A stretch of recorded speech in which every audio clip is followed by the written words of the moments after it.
કરતા પાટણના યુવાનને જીએસટીની 1.96 કરોડની નોટિસ, 11 બોગસ કંપનીના નામે કરોડોનું ટર્નઓવર। જેમણે ક્યારેય લાખો રૂપિયા જોયા નથી તેવા સુથારી કામ કરતા યુવાનને જીએસટી વિભાગે 1.96 કરોડની નોટિસ ફટકારી। પાટણના સમી તાલુકાના દુગ્ધા ગામના સામાન્ય પરિવારના યુવક સુનિલ સથવારાને બેંગ્લોર જીએસટી વિભાગ તરફથી 1,96,00,000 રૂપિયાના ટેક્સ ભરવાની નોટિસ મળતા ખળભળાટ મચી ગયો, જેમાં યુવકને 1,77,95,000નો ટેક્સ ભરવાનું જણાવાયું। આ નોટિસમાં જણાવવામાં આવ્યું છે કે યુવકના નામે દેશના વિવિધ રાજ્યોમાં 11થી વધુ પેઢીઓ ચલાવવામાં આવી રહી છે, જેમાં કરોડોનું ટર્નઓવર નોંધાયું છે। યુવક અને તેના પરિવારજનોએ આ મામલે તપાસ કરતા જાણવા મળ્યું કે કોઈ વ્યક્તિએ તેમના નામના બનાવટી દસ્તાવેજોનો ઉપયોગ કરીને મોટી છેતરપિંડી આચરી છે। આ ગંભીર બાબતને ધ્યાનમાં લઈને સુનિલ સથવારા તેના પરિવારજનો સાથે પાટણ એસપી કચેરી પહોંચ્યા। યુવકે ગૃહ વિભાગ અને ક્રાઇમ બ્રાન્ચમાં પણ ફરિયાદ નોંધાવી। તેમણે માંગ કરી છે કે આ પ્રકારની ઓળખ ચોરી અને છેતરપિંડીને રોકવા માટે તાત્કાલિક પગલાં લેવામાં આવે, જેથી અન્ય કોઈ નાગરિક આવી છેતરપિંડીનો ભોગ ન બને। આ કેસ દર્શાવે છે કે કેવી રીતે સાયબર ગુનેગારો સામાન્ય નાગરિકોની ઓળખનો દુરુપયોગ કરીને મોટી આર્થિક ગેરરીતિ આચરી શકે છે। આ અંગે ભોગ બનનારા યુવકે કહ્યું કે આટલા રૂપિયા અમે જોયા પણ નથી, અમે તો મજૂરી કામ કરીને જીવીએ છીએ। મહેર સમાજની દીકરીઓનો દિલ્હીમાં દબદબો, પ્રજાસત્તાક પર્વની પરેડમાં રજૂ કરશે રાસ। દિલ્હીમાં પ્રજાસત્તાક પર્વની ધામધૂમથી ઉજવણી થવાની છે, ત્યારે ચાલુ વર્ષે પ્રખ્યાત મહેર સમાજના ભાતીગળ પહેરવેશ આભૂષણો સાથે દીકરીઓ રાસ રજૂ કરશે। છેલ્લા 1 મહિનાથી ધંધુસર ગામની મહેર સમાજની 16 દીકરીઓ દિલ્હીમાં છે। ઉલ્લેખનીય છે કે દેશના તમામ મહાનુભાવો અને પૂરો દેશ મહેર સમાજની દીકરીઓનો રાસ નિહાળશે। તાજેતરમાં પોરબંદરના સાંસદ મનસુખ માંડવિયાએ તમામ દીકરીઓ સાથે મુલાકાત કરી હતી। આ મુલાકાતનો એક વિડીયો સામે આવ્યો છે, જેમાં જોઈ શકાય છે કે દીકરીઓ સાથે કેન્દ્રીય મંત્રી સંવાદ કરી રહ્યા છે, તો ગુજરાતી દીકરીઓ દિલ્હીમાં પોતાની જાતે રોટલા બનાવી રહી છે। કક્ષાના પ્રજાસત્તાક દિવસની ઉજવણીને લઈને તાપીમાં થઈ રહી છે તડામાર તૈયારી। પ્રજાસત્તાક દિવસની રાજ્યકક્ષાની ઉજવણી તાપીના વાલોડ તાલુકાના બાજીપુરામાં થશે, જેમાં રાજ્યપાલ આચાર્ય દેવવ્રત અને મુખ્યમંત્રી ભૂપેન્દ્ર પટેલ ઉપસ્થિત રહેશે। ત્યારે રાજ્યકક્ષાની ઉજવણીને સફળ બનાવવા માટે વહીવટીતંત્ર દ્વારા તડામાર તૈયારીઓ ચાલી રહી છે। કાર્યક્રમને અસરકારક બનાવવા માટે તંત્ર દ્વારા અનોખું આયોજન કરવામાં આવ્યું છે। 76માં પ્રજાસત્તાક પર્વની ઉજવણીના ભાગરૂપે પ્રજાસત્તાક પર્વની પૂર્વ સંધ્યાએ જિલ્લા મથક વ્યારા મુકામે રાજ્યપાલ આચાર્ય દેવવ્રત અને મુખ્યમંત્રી ભૂપેન્દ્ર પટેલની ઉપસ્થિતિમાં એટ હોમ કાર્યક્રમ યોજાશે। ત્યારબાદ દક્ષિણાપથ વિવિધલક્ષી વિદ્યાલયના પટાંગણમાં સાંસ્કૃતિક કાર્યક્રમ પણ થશે। 26 જાન્યુઆરી મુખ્યમંત્રી ભૂપેન્દ્ર પટેલની ઉપસ્થિતિમાં ધ્વજવંદન થશે, જે બાદ વિવિધ 5 કાર્યક્રમો યોજાશે, જેમાં બ્રાસ બેન્ડ ડિસ્પ્લે, સાંસ્કૃતિક કાર્યક્રમ સહિત motorcycle stunt show, dog show, અશ્વ શોનો પણ સમાવેશ થાય છે। આ ઉપરાંત હાલમાં નેશનલ લેવલ તેમજ આંતરરાષ્ટ્રીય સ્તરે યોજાતી અશ્વ સ્પર્ધા પૈકીની દિલધડક કરતબો રજૂ કરવામાં આવશે। બીચ બન્યો આકર્ષણનું કેન્દ્ર, 3 દિવસ સુધી યોજાશે બીચ ફેસ્ટિવલ। દીવને ટક્કર મારે તેવા આ બીચ ઉપર શરૂ થયું ફેસ્ટિવલ। પ્રવાસન સ્થળ દીવ નજીક ગીર સોમનાથના નાળિયા માંડવી બીચ ઉપર 3 દિવસના ઉત્સવનું આયોજન કરવામાં આવ્યું છે। નાળિયા માંડવી બીચ પર પ્રવાસીઓને વધુ આકર્ષવા ગીર સોમનાથ પ્રશાસન અને પ્રવાસન વિભાગ દ્વારા આયોજન કરવામાં આવ્યું। અહીંયા 3 દિવસ સુધી પ્રવાસીઓ માટે મનોરંજન અને પર્યટનની સાથે ખાણીપીણી તેમજ મોજ મસ્તી કરી શકાય તે પ્રકારનું આયોજન જિલ્લા વહીવટીતંત્ર દ્વારા ઊભું કરવામાં આવ્યું છે। આ બીચ ઉપર સ્થાનિક સહિત પ્રવાસીઓના સ્વાદ અનુસાર ખાણીપીણીના સ્ટોલ, કપડાં, મનોરંજનના સાધનો, દરિયાઈ વોટર સ્પોર્ટ્સ, બાળકો માટેની વ્યવસ્થા સહિત અનેક પર્યટન ગતિવિધિઓને આગામી દિવસોમાં દીવ નજીક એક નવા પર્યટન બીચ તરીકે નાળિયા માંડવી બીચને વિકસાવવામાં આવશે। ઉલ્લેખનીય છે કે આ બીચ ઉપર પ્રથમ વખત ફેસ્ટિવલનું આયોજન કરવામાં આવ્યું છે। ટીમ ઇન્ડિયા રાજકોટમાં મેચ રમવા આવવાની છે। ખેલાડીઓને ગુજરાતી અને કાઠિયાવાડી ભોજન પીરસવામાં આવશે। 28મી જાન્યુઆરી રાજકોટમાં ભારત અને ઇંગ્લેન્ડ વચ્ચે ત્રીજી T20 મેચ રમાવાની છે। મેચને લઈને તડામાર તૈયારીઓ ચાલી રહી છે। બીજી તરફ ટીમ ઇન્ડિયા જ્યાં રોકાવાની છે તે હોટેલે પણ ખેલાડીઓ માટે તૈયારી કરી છે। રવિવારે સાંજે ટીમ ઇન્ડિયા રાજકોટના હોટેલ સયાજી ખાતે આવી પહોંચવાની છે। કાઠિયાવાડી પરંપરા મુજબ ઢોલ અને ગરબાના તાલે ખેલાડીઓ, કોચ સહિતના સ્ટાફનું સ્વાગત થશે। સાથે જ રેડ કાર્પેટ અને પુષ્પ માલિકા, કુમકુમ અક્ષતથી ખેલાડીઓનું સ્વાગત કરાશે। ટીમ ઇન્ડિયાને વેલકમ ડ્રિંક આપ્યા બાદ ડિનરમાં ગુજરાતી અને કાઠિયાવાડી ભોજન પીરસવામાં આવશે। રાત્રિના ભોજનમાં ખાસ કરીને શિયાળાની ઋતુને લઈ બાજરાનો રોટલો, લીલા ચણાનું શાક, લીલી ડુંગળી, હળદર, રીંગણનો ઓળો, દહીં તિખારી, કઢી, ખીચડી સહિતના વ્યંજન પીરસવામાં આવશે। સાથોસાથ પંજાબી, કોન્ટિનેન્ટલ, થાઈ, Mexican, Chinese, south Indian, Maharashtrian food પણ પીરસવામાં આવશે. 28મી તારીખના રોજ સવારે બ્રેકફાસ્ટમાં થેપલા, આલુ પરોઠા, દહીં, ફાફડા, જલેબી, સૂકી ભાજી, બ્રેડ બટર, ફ્રૂટ્સ, જ્યુસ સહિતની વાનગીઓ પીરસવામાં આવશે. સાથે લંચમાં સયાજી સ્પેશિયલ ગુજરાતી થાળી પીરસવામાં આવશે, જેમાં 18થી વધુ વાનગીઓ ટીમ ઇન્ડિયાના ખેલાડીઓને પીરસવામાં આવશે. ફુલકા રોટી, પૂરી, મિક્સ વેજીટેબલ, કઠોળ, ગાજરનો હલવો, પૂરણપૂરી, ભજીયા, ઢોકળા, હાંડવો, રસ, પાત્રા સહિતની વાનગીઓ હશે. સયાજી હોટેલ મેનેજમેન્ટનું કહેવું છે કે અગાઉ જ્યારે રોહિત શર્મા, વિરાટ કોહલી સહિતના ખેલાડીઓ આવતા ત્યારે તેઓ રાત્રિના ભોજનમાં ખાસ કરીને કાઠિયાવાડી ફૂડ પ્રિફર કરતા. પહોંચવું મોંઘું પડશે, ફ્લાઇટના એરફેરમાં થયો ધરખમ વધારો. ઉત્તર પ્રદેશના પ્રયાગરાજમાં 13 જાન્યુઆરીથી શરૂ થયેલા મહાકુંભમાં કરોડો શ્રદ્ધાળુઓ પહોંચી રહ્યા છે. મહાકુંભમાં પવિત્ર સંગમમાં ડૂબકી લગાવવા માટે દેશ વિદેશથી ભક્તો પહોંચી રહ્યા છે. મહાકુંભમાં પ્રથમ શાહી સ્નાનમાં કરોડો લોકોએ આસ્થાની ડૂબકી લગાવી. ગુજરાતમાંથી પણ મોટી સંખ્યામાં ભક્તો પ્રયાગરાજ જઈ રહ્યા છે અને જવાના છે. પરંતુ ગુજરાતમાંથી પ્રયાગરાજ પહોંચવું મોંઘું પડી રહ્યું છે. મહાકુંભમાં જવા માંગતા લોકો માટે માઠા સમાચાર. પ્રયાગરાજ જતી ફ્લાઇટના એરફેર એટલે કે ભાડામાં થયો છે ધરખમ વધારો. અમદાવાદના ટૂર ઓપરેટર મુજબ પ્રયાગરાજ માટેની ફ્લાઇટનું એરફેર સામાન્ય દિવસોમાં જ્યાં 7,000 હતું તે હાલ 40થી 45,000 પહોંચ્યું છે. ટૂર ઓપરેટરને હાઈએસ્ટ ઇન્ક્વાયરી મહાકુંભમાં જવા માટેની આવી રહી છે. રોજના 150 જેટલા ફોન આવી રહ્યા છે. સુરેન્દ્રનગરના 5થી વધુ ગામોને જોડતા રસ્તાના અધૂરા કામથી લોકો હેરાન પરેશાન. સુરેન્દ્રનગરના વઢવાણમાં બિસ્માર રોડની ધીમી કામગીરીથી વાહન ચાલકો મુશ્કેલીમાં મુકાયા. 5થી વધુ ગામોને જોડતા રસ્તાના નવીનીકરણના અધૂરા કામથી વાહન ચાલકો તોબા પોકારી ઉઠ્યા છે.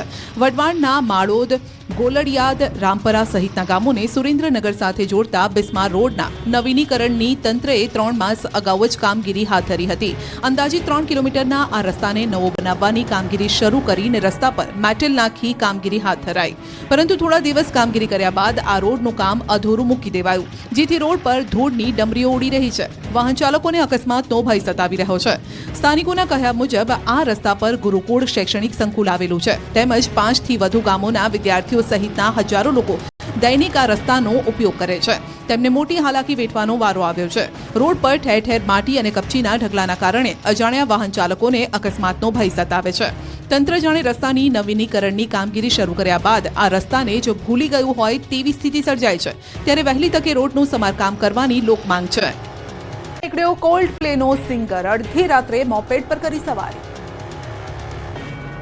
કોલ્ડ પ્લેના સિંગર ક્રિસ માર્ટિન અમદાવાદની ગલીઓમાં મોપેડ લઈને ફર્યા. કોલ્ડ પ્લેના ગાયક અને લેખક ક્રિસ માર્ટિન અડધી રાત્રે અમદાવાદમાં ફરી રહ્યા હોવાનો એક વિડીયોમાં દાવો કરાઈ રહ્યો છે. કલાકારે અમદાવાદની ગલીઓમાં મોડી રાત્રે મોપેડ પર સવારી કરી હતી. ક્રિસ માર્ટિનનો એક વિડીયો વાયરલ થયો, જેમાં તેઓ એક મોપેડ પર પોતાની મસ્તીમાં ફરી રહ્યા છે. કોન્સર્ટ માટે અમદાવાદ આવેલા કોલ્ડ પ્લે સિંગર ક્રિસ માર્ટિને અડધી રાત્રે શહેરની મુલાકાત લીધી હતી, જે કોન્સર્ટ માટે સંગીત રસિકો ઘેલા બન્યા છે. જેના કોન્સર્ટ માટે દેશભરમાંથી સંગીત પ્રેમીઓ અમદાવાદ આવી પહોંચ્યા છે. તે ક્રિસ માર્ટિન મોડી રાત્રે મોપેડ પર બિલકુલ સામાન્ય વ્યક્તિની જેમ અમદાવાદ શહેરમાં ફરતા જોવા મળ્યા. ઉલ્લેખનીય છે કે અમદાવાદીઓ 2 દિવસ કોલ્ડ પ્લે કોન્સર્ટમાં ઝૂમશે. નરેન્દ્ર મોદી સ્ટેડિયમમાં બપોરે 2 વાગ્યાથી જ દર્શકોની એન્ટ્રી શરૂ થઈ ગઈ હતી.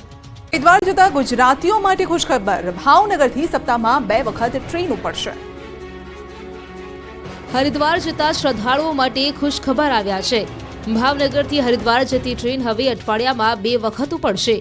ભાવનગર હરિદ્વાર સાપ્તાહિક ટ્રેનને મળી રહેલી અભૂતપૂર્વ સફળતાને કારણે રેલવે વિભાગને સારી આવક મળી રહી છે. ત્યારે આ ટ્રેનને સપ્તાહમાં 2 વખત ચલાવવા માટે કેન્દ્રીય મંત્રી નીમુબેન બાંભણિયાએ ભાવનગરમાં રેલવે તંત્ર સાથે બેઠક યોજી હતી. ત્યારબાદ રેલવે મંત્રાલય સમક્ષ રજૂઆત કરતા હવે ભાવનગર હરિદ્વાર ટ્રેનને સપ્તાહમાં 2 વખત ચલાવવાની મંજૂરી આપવામાં આવી છે. જો કે રેલવે વિભાગ દ્વારા આ ટ્રેનને સપ્તાહમાં 2 વખત ચલાવવા માટેની સત્તાવાર ઘોષણા હજુ બાકી છે, પરંતુ સોમવારે અને ગુરુવારે આ ટ્રેનનું સંચાલન કરવામાં આવશે.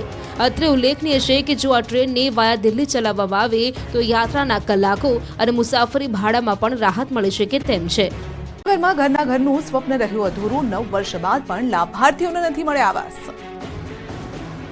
મહીસાગર જિલ્લાના સંતરામપુર નગરમાં અંદાજિત 6.40 કરોડના ખર્ચે 272 બહુમાળી આવાસોનું કામકાજ શરૂ કરવામાં આવ્યું છે. અંદાજિત 12 વર્ષ પહેલા 2013માં આવાસોનું કામ ચાલુ થયું હતું, પરંતુ આ કામ એવું તો ખોરંભે ચડ્યું કે વર્ષ 2016થી આ આવાસો અધૂરા જ છે. હાલમાં સ્થિતિ એવી છે કે આવાસ જર્જરિત બની ચૂક્યા છે. આવાસોના કામ શરૂ થયાને 9 વર્ષ વીતી ગયા છતાં પણ આવાસોની કામગીરી અધૂરી છે. જે આવાસો જરૂરિયાતમંદ લોકો માટે બનાવાઈ રહ્યા હતા તે લોકો માટે હવે આ આવાસો સપના બનીને રહી ગયા છે. નવાઈની વાત તો એ છે કે આવાસોની કામગીરી અધૂરી હોવા છતાં કોન્ટ્રાક્ટરને મોટાભાગની રકમ ચૂકવી દેવામાં આવી છે. નગરપાલિકાએ આવાસોનું અધૂરું અને જર્જરિત કામ હોવા છતાં કોન્ટ્રાક્ટરને 5.25 કરોડ રૂપિયા ચૂકવી દેવામાં આવ્યા છે. ત્યારે આ સમગ્ર બાબતે નગરપાલિકાના ચીફ ઓફિસર કંઈ પણ કહેવા તૈયાર નથી, પરંતુ અહીં ગરીબ લોકોને જ ભોગવવાનો વારો આવ્યો છે. જે શિક્ષકની જરૂર છે ત્યાં માત્ર એક જ શિક્ષક છે. જામનગરના છેવાડાના ગામની આ સ્થિતિ. જામનગર જિલ્લાના છેવાડે આવેલા જામદુધઈ ગામે શિક્ષણની સ્થિતિ ખૂબ જ કફોડી જોવા મળી રહી છે. અહીંયા જામદુધઈ નજીકથી નેશનલ હાઈવે પસાર થતા જૂના ગામની પ્રાથમિક શાળા કપાતમાં આવી છે અને શાળાને તોડી પાડવામાં આવી છે. હવે 1 વર્ષ જેવો સમય વીતી ગયા છતાં પણ બાળકોને 1 કિલોમીટરથી વધુ દૂર ચાલીને બંધ થઈ ગયેલી તાલુકા શાળાએ આશરો લઈને અભ્યાસ કરવા જવા મજબૂર બનવું પડી રહ્યું છે. આટલી હેરાનગતિ વેઠી બાળકો ચાલતા 2 કિલોમીટર દૂર ભણવા જાય છે, પરંતુ ત્યાંની સ્થિતિ જાણીને આપને પણ સવાલ થશે કે શું આ રીતે ભણશે ગુજરાત? અહીંયા વિદ્યાર્થીઓ ભણવા તો જાય છે, પરંતુ તેમને કોઈ ભણાવનાર જ નથી. આ શાળામાં બાલવાટિકા તેમજ ધોરણ 1 થી 8 વચ્ચે માત્ર એક જ શિક્ષક અભ્યાસ કરાવે છે. જ્યારે અમે શિક્ષક સાથે વાત કરી ત્યારે તેમને જાણવા મળ્યું કે છેલ્લા 1 વર્ષથી આ શિક્ષક એકલા જ અહીંયા ભણાવે છે. જ્યાં 5 શિક્ષકો હોવા જોઈએ ત્યાં ફક્ત એક જ શિક્ષકથી કામ ચલાવવામાં આવી રહ્યું છે. જે વિદ્યાર્થીઓ શાળામાં ભણવા જતા હોય છે હવે તે પોતે જ શિક્ષક બની બાળકોને ભણાવે છે.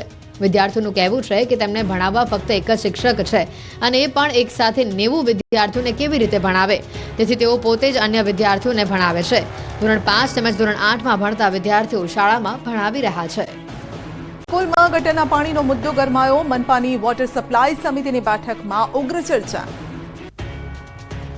અમદાવાદ મહાનગરપાલિકાની વોટર સપ્લાય સમિતિની બેઠક મળી, જેમાં સ્ટ્રોમ વોટરના 2 તાકીદના કામ મંજૂર કરવામાં આવ્યા. સ્માર્ટ સિટીના પૂર્વ વિસ્તારમાં આવેલા નિકોલમાં ડ્રેનેજ પાણી ઉભરાવાની સમસ્યાને લઈને ચેરમેને લાલાખ કરી હતી અને કર્મચારીઓને સવાલ કર્યા હતા. સોસાયટીઓમાં ભરાતા પાણીને લઈને પણ સવાલો કરવામાં આવ્યા અને જો સમસ્યાનો ઉકેલ નહીં લાવવામાં આવે તો જવાબદાર લોકોને સસ્પેન્ડ કરાશે તેવી પણ તાકીદ કરી. નિકોલ વિસ્તારમાં કામગીરી માટે ઉત્તર ઝોન પૂર્વ ઝોન પ્રોજેક્ટ એકબીજાને ખો આપી રહ્યા હતા, જેને લઈને ચેરમેન દ્વારા કડક વલણ અપનાવવામાં આવ્યું. તો બીજી બાજુ અમદાવાદ શહેરની ડ્રેનેજના તમામ મેઇન હોલને જીપીએસ સાથે ટ્રેકિંગ સિસ્ટમથી સજ્જ કરવામાં આવશે. મધ્ય ઝોનમાં પ્રાયોગિક ધોરણે આ કાર્યવાહી કરવામાં આવી હતી અને તે સફળ રહેતા હવે સમગ્ર શહેરમાં આ કામગીરી કરવામાં આવશે. સ્કૂલને ધમકીના મેલ અંગે ખુલાસો. મોસ્ટ વોન્ટેડ મોપ્પલલાલ લક્ષ્મણના મેલથી ધમકી. વડોદરાની શાળા અને યુનિવર્સિટીને બોમ્બથી ઉડાવી દેવાની ધમકી મળતા ખળભળાટ મચી ગયો હતો. ત્યારે વડોદરાની નવરચના સ્કૂલમાં ધમકીભર્યા ઈમેલ મોકલવા મામલે મોટો ખુલાસો થયો છે. એનઆઈએના મોસ્ટ વોન્ટેડ મોપ્પલલાલ લક્ષ્મણના ઈમેલ પરથી તમિલનાડુના ડીજીપીના પુત્રીના નામે ધમકી આપ્યાનો ખુલાસો થયો છે.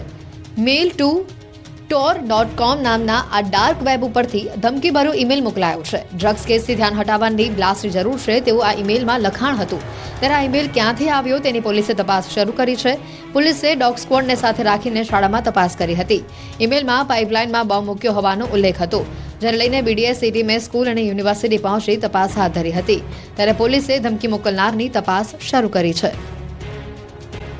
હવામાનની પેટર્ન બદલાતા રાજ્યમાં વાતાવરણ બદલાયું. આગાહીકારોએ કહ્યું માવઠું પણ આવી શકે.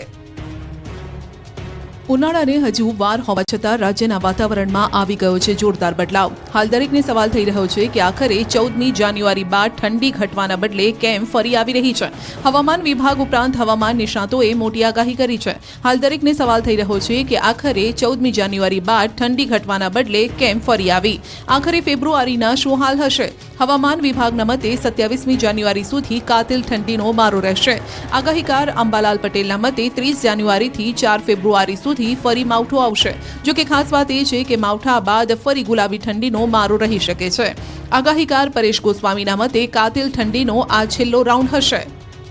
नॉर्थर्न इवेंट के लिए थोड़ा ठंड हो गया और ईस्टर्न इवेंट के लिए थोड़ा गर्मी, दोनों मिक्सिंग होने के कारण कहीं कहीं देखोगे आप डाउन हो रहा है, कहीं बढ़ रहा है, लेकिन एनएलसी कैटेगरी में है. વેસ્ટર્ન ડિસ્ટર્બન્સ લગભગ હજુ એક પછી ફેબ્રુઆરીમાં આવ્યા જ પછી હવામાનમાં પડતો હશે. 23 થી 27 જાન્યુઆરીના સેશનમાં કોલ્ડ વેવ નહીં હોય પણ તીવ્ર ઠંડીનો ચોક્કસથી રાઉન્ડ આવી રહ્યો છે. અને આ તીવ્ર ઠંડી છે એક પ્રકારે છેલ્લો રાઉન્ડ ગણી શકાય. એ પછી આપણે શિયાળો પૂર્ણ નથી થવાનો, ફેબ્રુઆરીમાં પણ ઠંડી રહેવાની.